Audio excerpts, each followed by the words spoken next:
short string, but or short straw. But to follow up Joe Shad, I thought that was a little bit of pressure. That's all right. Anyways, as Neil mentioned, my name is Rob Rang. I work for NFLDraftScout.com. We 4 years ago we made a partnership with CBSSports.com, and that of course has made me and our company that much more of popular out there. I am very proud to be a representative of NFLDraftScout.com and the Sports Exchange, the company that actually essentially pays my bills, and NFLDraftScout.com is kind of the child of that. The way I just to kind of jump into how I got into this business, the way I got into this business is that I couldn't play football, and I loved the game so much that I was looking for some angle to be able to get myself involved in it. I played high school. As I told people before, I was the first player I ever scouted. I was short, fat, and lazy, and it wasn't likely to ever be able to play any higher than probably second string left guard at a relatively small high school level. So I realized that very quickly that I just had some very clear athletic limitations, and so therefore I wanted to start writing about other players that I saw as guys who could compete at the collegiate level and perhaps surprise at the NFL level. I certainly want to acknowledge the success of some of the past talent evaluators, whether it be Joel Bushbaum or Mel Kiper Jr., some of the other guys before me that have been very successful and were pioneers in the business, really, and create an avenue for guys like me to be able to write my opinions of those players. And as I have become more popular or well-known, or whatever the case might be, maybe less popular, but have certainly become more well-known with my evaluations, it's been interesting to see how before agents were like, hey, can you help get my prospects some attention? And now they're like, well, you said all these terrible things about my player, and I don't even like you anymore. And so that's always the interesting angle for me, is that I always try and look at the player as a player, and I try to not have any kind of grudges towards players, towards universities, towards agents. Obviously, you guys as either as agents or as potential agents, you're trying to make your way in this business, just like I was trying to make my way in this business. And I don't have any pearls of wisdom for you, other than that you are entering a very competitive business, and that you better be willing to work at it. That was the one thing I learned very quickly as I started to work a little bit more in the media business, was that it's not, while you might get a lot of your face on the internet or in videos, you hear yourself on the radio and things of that nature, ask your mother to watch you on TV or whatever the case might be. At the same time, there isn't necessarily a lot of money behind all of that, and so you better love it. And so that's one of the things that I'm very proud of, is that, again, I realized that I had some limitations not only as a player, but also as a writer, as a talent evaluator. And so I have two jobs. I don't know if that's breaking news, but it's a fact. I am not only a draft analyst for NFLDraftScout.com and CBS, but I'm also a teacher. I am a full-time high school English and history teacher at Mount Tacoma High School in Tacoma, Washington, and I'm damn proud of it. And I get a lot of the same type of intrinsic motivation from helping a student in an English or history classroom as I get from finding a prospect that no one else is writing about or talking about, and I see him as being a player. Well, just wait till the NFL scouts see him. He's going to get a great deal of attention that maybe some of the other talent evaluators out there haven't seen yet. And so I very much enjoy that process of that. And so that's why I always enjoy meeting young agents, because at the same time, while, or I shouldn't necessarily say young, but inexperienced new agents, just because the fact that sometimes you are the diamonds in the rough that I'm going to be relying on, that Joe's going to be relying on, some of the other guys here are going to be relying on, as far as finding those types of players that are going to make us all look good, and of course are future stars in the NFL. So I don't have any, like I said, pearls of wisdom for you. My biggest thing is I really truly believe that you will be successful in this world if you find something that you are passionate about, whether it be hopefully as a player agent or if it be in some other line of work. But that if you're in this because you think you're going to get rich, then it's a very, very difficult road to hoe, so to speak. So rather than attempt to toot my own horn, you know, I certainly would love, because I'm running quickly out of material here, to answer any questions that you might have. I caution you right off the bat, if you're going to ask me about your client, then I may not know him, but at the same time, I would certainly love to evaluate him, the opportunity to evaluate him. The draft, of course, is 2 months away, and it's a marathon, especially when you've got 2 gigs like I do, not a sprint. And so if I don't know him at this point, please feel free. I'll be happy to give you a business card or ask you to just send me your information, and I will do everything I can to fairly evaluate your player. Okay, so anyways, sir. How you doing? I guess my question is probably how do you go about finding a great offensive guard in a Division 1A school? How does he even make the radar? Well, that's a great question. Obviously, NFL teams pay a lot of money to, whether it be national or blessed or other scouting organizations to be able to find that information. For me personally, what I do is I've been fortunate to kind of work my way up through this business, and I have tried to contact as many different college coaches, universities as I possibly can to find out who are the best young players out there that no one else is talking about. And so that's certainly part of it. I'm also in the fortunate, I'm fortunate in that technology has caught up with us. Now on YouTube and things like that, we can get to see some players that previously I wouldn't have an opportunity to see. And I'll give you an example. I mean, I played it, or didn't play, but I went to Central Washington University.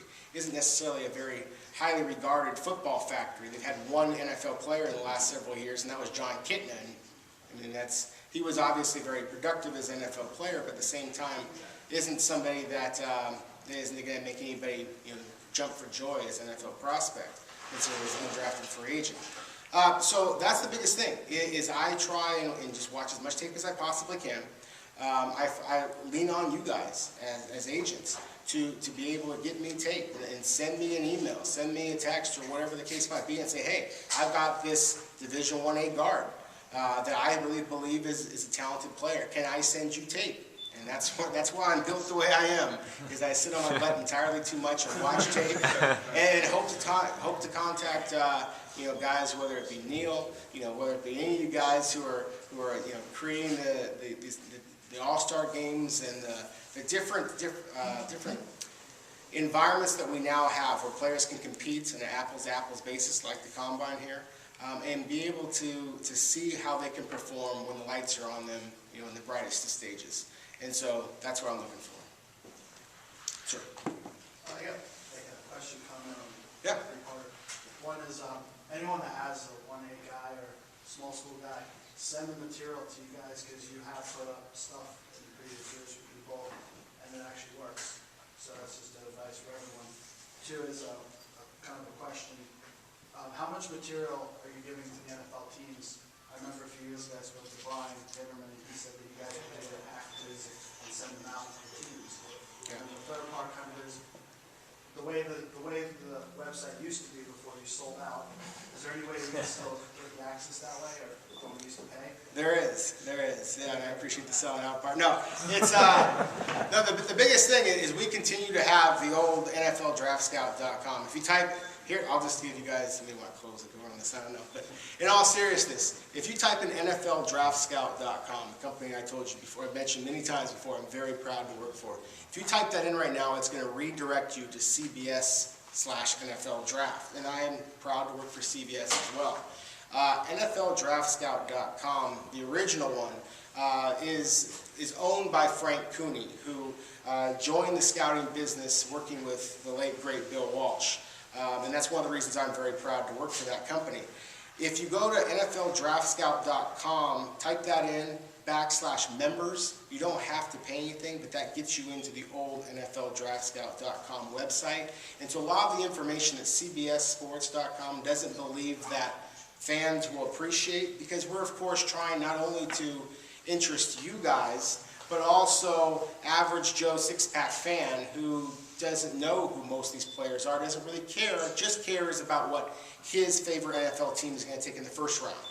And so if you go to the, what I call the backdoor entrance into NFLDraftScout.com /members, you can get in and still be able to get a lot of the other information that people obviously value.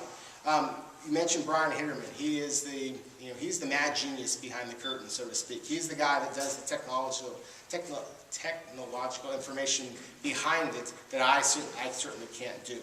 He is an invaluable part of our evaluation process, but at the same time, he's more of the computer genius that really sets things up. And he has contacts just like I do, and just like Dane Brugler, my other partner at CBS, or at NFLDraftScout.com. We all have, of course, sources in the league. And so we will, as we get information we feel especially strongly about a prospect, especially if at a lower level, then we'll send out that information, to clubs that we really think that, hey, this is a guy who fits your scheme.